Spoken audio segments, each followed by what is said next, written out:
Mass m1 is greater than m2, m1 m2 से बड़ा है। वैसे केस में एक्सीलरेशन पूछा जाता है, सिस्टम का एक्सीलरेशन कितना है, सिस्टम का एक्सीलरेशन ए। इसके लिए एक लाइन में निकल सकता है, driving force minus opposing force divide by total mass of the system. Total mass, driving force क्या होगा, जैसे इसमें देखिए, इसमें नीचे की तरफ चल रहा है m1 जी, ये सिस्टम को नीचे की तरफ खींच रहा है, ये सिस्टम को ड्राइव कर रहा है, इसलिए इसे ड्राइविंग फोर्स कहते हैं या खिंचाव फोर्स कहते हैं।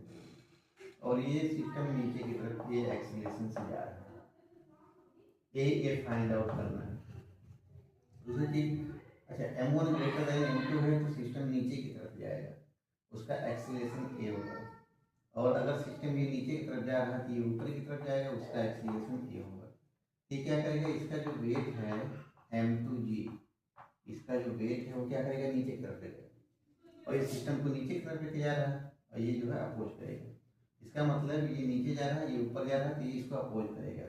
तो ड्राइविंग फोर्स क्या होगा, m1g जो नीचे सिस्टम को ले जा रहा है, m1g। और जो अपोजिंग फोर्स है ये इस तरीके से मूव कर रहा है, तो ये नीचे m2g इसको अपोज कर रहा है। अपोजिंग फोर्स कितना होगा, m2g by total mass of the system m1 plus m2, m1 plus m2। Okay, तो ये हो गया एक्सीलरेशन, ये हो गया एक्सीलरेशन। अच्छा, इसको ऐसे भी निकाल सकते हैं 1 बाई 1 फ्री बॉडी डायग्राम बना के। जैसे मान लीजिए m1 मास के लिए है, m1 free body diagram FBD, तो m1 को इस तरीके से बनाइए। इसमें देखिए कितने फोर्स लग रहे हैं, एक तो फोर्स नीचे की तरफ लग रहा है m1g, और दूसरा फोर्स स्प्रिंग में जो टेंशन है T, स्प्रिंग का टेंशन T है। अच्छा, ये m1 नीचे की तरफ जा रहा है, ये एक्सीलरेशन से, तो कोई फोर्स होगा तभी तो नीचे जा रहा है। फोर्स कितना होगा, ये ज़्यादा होगा ये कम होगा, तभी नहीं नीचे की तरफ जा रहा है। तो m1g minus T equal to, ये m1 नीचे जा रहा है ना, m1 मल्टीप्लाइड बाई m1 का एक्सीलरेशन, इक्वेशन नंबर 1 हो गया। इसी तरीके से m2 का फ्री बॉडी डायग्राम बनाएंगे।